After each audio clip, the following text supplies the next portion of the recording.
So today we'll consider the phase noise, and then we'll go for the wide band frequency modulation. So we see that the oscillators, always oscillators which are used to the receiver side will always introduce the phase noise whenever we use the band pass communication.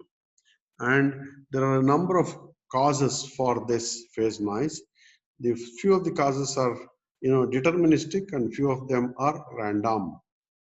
So whenever the causes are deterministic, then that is due to generally the oscillator temperature, supply voltage, phase vibration, magnetic field, humidity, and output load impedance. All these are causes of the deterministic type of phase noise. So the phase noise due to these sources which are deterministic may be minimized by good design. If we do the design well, then the deterministic type of phase noise can be reduced. That is, oscillator temperature means you need to use these devices which do not vary with temperature. We can say that if supply voltage does not vary with temperature, and if you don't allow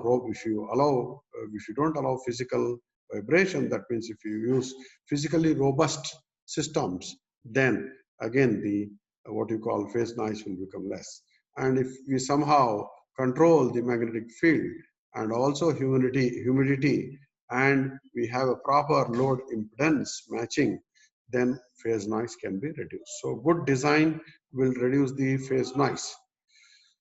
The other type of noise is known as random, which can be controlled but not eliminated. You can control it or reduce it but not eliminate by appropriate circuitry.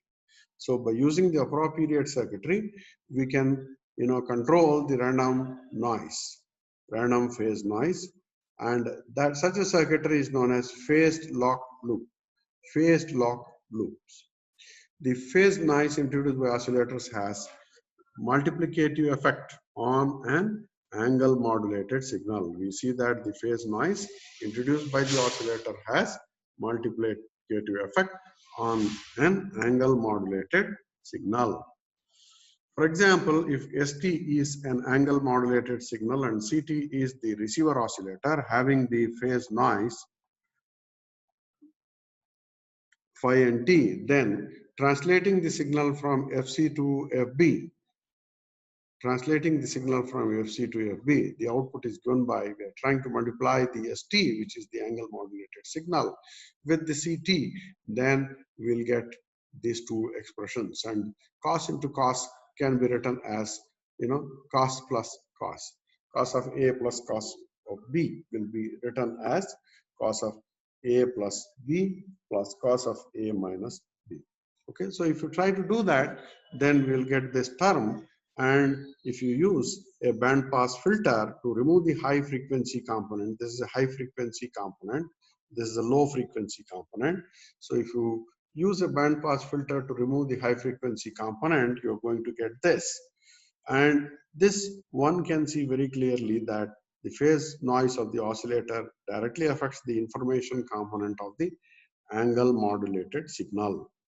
Okay. The phase noise of the oscillator directly affects the information component of the angle modulated signal, because we have this term over here. Okay, phase noise is phi and t. Okay.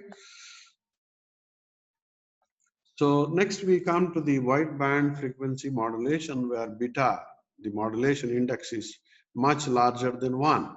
Till now we considered the narrow band where beta is less than 1. Narrow band will give us that it is similar to the amplitude modulation, except that the second side band has the inversion. Okay. So now let us consider back the equation for the FM signal, but we will consider here again the single tone FM signal, AC cos of 2 pi FCT plus beta sine of 2 pi FMT. Only single tone FM signal is being used. So by using the complex representation of the band pass signals, then we see that this can always be written as like this. The real part of AC exponential value of this, okay, will be cos. The imaginary part will become sine. So here we have cos, therefore it is the real part. So we can separate this out. That is AC, e to the power of this quantity can be written as ST, and this is written over here like this only. So ST is AC exponential of this quantity, and if you remove this from the exponential, then this will become the remainder, okay, which will be multiplied. So thus we have ST, which this is a periodic function. This ST is a periodic function. So wideband frequency modulation, we can therefore write, because it's a periodic function, we can write the Fourier series. We can write the complex Fourier series for this, where ST is equal to sigma n equal to minus infinity to infinity Cn exponential j2 pi n fmt. So you can try to find, Cn, because it's a complex Fourier series coefficient, we can try to find the value of Cn over here. Okay, so simplifying all that, we are going to get this function, and this function is nothing but known as the nth ordered Bessel function of the first kind. This total thing, we can write this total thing as AC into Jn beta. So Jn beta is 1 by 2 pi integral whatever we have over here, right? So that is known as Jn beta, is known as the nth ordered Bessel function of the first kind. Okay, nth ordered Bessel function of the first kind. So if you substitute this within this, and then you substitute this within the expression over here, real part of s hat t exponential j2 pi fct, we are going to get this function. Okay, so st will be AC, real part of sigma jn beta e to the power of j2 pi fc plus nfm into t. Taking the Fourier transform on both sides of this, then we are going to get SF is equal to AC by 2 sigma of jn beta. You have the exponential over here, and that's why you will get here as del of f minus fc minus nfm plus del of f plus fc plus nfm. Now this just gives us that we have a number of side bands. This just gives us that we have a number of side bands. So in the figure, we have plotted the Bessel's function Jn beta. This is only Jn beta plotted over here. But again, that is multiplied by these del functions, which is basically a, impulse functions, shifted impulse function. So therefore, this Bessel function is the one which is plotted over here. Jn beta is the only thing, plotted over there. And Jn beta has an expression which is something like this. That is what is plotted. And that Jn beta is multiplied by the impulse functions, two impulse function over here, to get the SF, the frequency modulated, wideband frequency modulated signal. So we can develop further insight into the behavior of the Bessel function Jn beta by making use of the following properties. For n even, we have Jn beta is equal to j minus n beta. But when n is odd, we say that Jn beta is equal to minus j minus n beta, and that is Jn beta will be equal to minus 1 to the power n minus n beta for all n. So for small values of beta, j naught beta is equal to 1, j1 beta is equal to beta by 2, jn beta is equal to 0 for all values of n greater than 2, approximately equal to this. So thus, for small value just means b is less than 1. At that time, we will have narrow band FM. Okay, and at that time, we see that the sigma of jn square beta is equal to 1. Now, when we consider that the beta is very large, then naturally we can't say that we'll have different values for each one of this, and j and beta also will be there. Thus, using equation 4.32 through 4.35, the curves of the figure 4.6, we may make the following observations. The spectrum of a FM signal contains carrier component n equal to 0, carrier component n is equal to 0. For n equal to 0, we'll have a carrier component over here, right? And when uh, and an infinite set of side frequencies located symmetrically on either side of the carrier at frequency separation of FM, 2 FM, 3 FM, etc. An AM system gives rise to only one pair of side frequencies. Okay, an AM system gives rise to one pair of side frequencies, whereas the frequency modulation FM gives side frequencies FM, 2 FM, 3 FM, and so on, in rather infinite number of side frequencies. So for the special case of beta small compared with unity, only the Bessel's function J0 beta and J1 beta have significant values, so that the FM signal is effectively composed of carrier and a single pair of side frequencies FC plus or minus FM, almost similar to AM, except that one of the side frequency is inverted. One of the side frequency is inverted. Okay, so this situation corresponds to the special case of narrow band FM that was considered previously. So the amplitude of the carrier component of FM signal is dependent on the modulation index beta. So amplitude of the carrier component is totally dependent upon the modulation index beta. The physical explanation for this property is that the envelope of the FM wave is constant. So we see that the magnitude of the FM signal is always constant, so that the average power of such a signal developed across a 1 ohm resistor is also constant, given by P is equal to half of AC square by R, and R is equal to 1. So therefore, this will be half of AC square. So let us consider how does the spectra of the FM signal look like.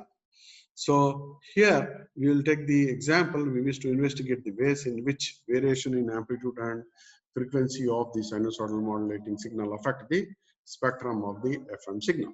So first we will consider a case where the frequency of the modulating signal is fixed, but its amplitude is varied. Fixed modulating signal frequency, what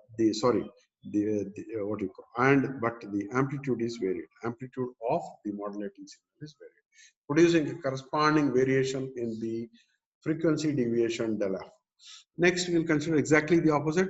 That is, amplitude of the modulating signal is fixed and the frequency deviation del F is maintained constant, and the modulation in frequency FM is varied.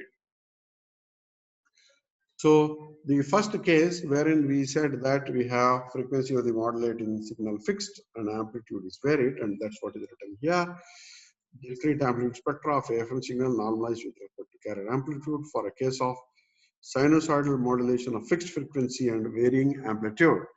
Then we will have for beta equal to 1.0, this will be the spectra, that is frequencies. These are the frequencies which are going to occur, and that will give you the spectrum or spectra. When beta equal to 2.0, you can see that the side bands are increasing, right? The side bands are increasing. When beta equal to 3, then more side bands are, beta equal to 5, you will have more side bands over here. Okay, you will have more side bands over here. So we have an increased number of spectral lines crowded into the fixed frequency FC minus del F less than mod F less than FC plus del F. So in a small fixed frequency interval, we might have a number of increasing number of spectral lines as the beta value goes on. When beta approaches infinity, the bandwidth of the FM wave approaches the limiting value of 2 del F, which is the important point to keep in mind. So when beta approaches infinity, then we'll have the bandwidth of the FM wave is equal to 2 del F. So this figure again gives exactly the opposite of that. That is for the case of sinusoidal modulation of varying frequency. Frequency is being varied, but we have a fixed amplitude. Amplitude is kept constant. Only the spectra for the positive frequencies are shown over here. Negative frequencies are not shown. So this is quite large here, but whereas we can consider only del F, 2 into del F, and this is also similar to that, and similar to that. So you have fixed frequency forward see operations, okay, whatever frequency operations. So now, what will be the transmission bandwidth of the FM signal? more the value of the beta, more will be the requirement of the transmission bandwidth. So if you restrict the value of beta, if you keep the beta less than 1, then we see that the bandwidth is same as the bandwidth of AM. The bandwidth of narrow band FM is same as the bandwidth of AM, and that is 2 FM, and that is 2 FM. Whereas when we have the beta value very large, then naturally the bandwidth also goes on increasing. So in theory, an FM signal contains infinite number of frequencies, so that bandwidth required to transmit such a signal is similarly infinite in extent. So we see that because we have infinite number of sidebands, we can say that bandwidth requirement is also infinite. But in practice, we just restrict the FM signal or limit the effective FM signal to finite number of significant side frequencies compatible with the specified amount of distortion. Whatever amount of distortion is tolerable, using that we can reduce the bandwidth of the system. We can consider limited number of sidebands. So consider the case of FM signal generated by a single tone modulating wave of frequency FM. In such a FM signal, the side frequencies that are separated from the carrier frequency FC by an amount greater than the frequency deviation del F decrease rapidly towards 0. The side frequencies go on, the magnitude of the side frequencies go on reducing as we go away from the center frequency FC, so that the bandwidth always exceeds the total frequency excursion, but nevertheless it is limited. So we may thus define an approximate rule for transmission bandwidth of FM signal by a single tone modulating signal of frequency FM to be 2 del F plus 2 FM. That is 2 del F take out, then it will become 1 plus 1 by beta. 1 plus 1 by beta, because the value of beta is exactly the other way around, del F by FM. So thus we will get this value. Okay, so large beta will have Bt equal to 2 del F, small beta Bt is equal to 2 FM. So this empirical relation is known as the Carson's rule. For a more accurate assessment of the bandwidth requirement of FM signal, we may thus define the transmission bandwidth of an FM signal as the separation between two frequencies, beyond which the side frequency, whatever side frequencies are removed, that should never be greater than 1% of the carrier amplitude obtained. So transmission bandwidth, an ideal transmission bandwidth is one wherein if we remove some of the side frequencies, and the amount of that side frequencies should not exceed more than 1% of the carrier amplitude obtained at that time, right?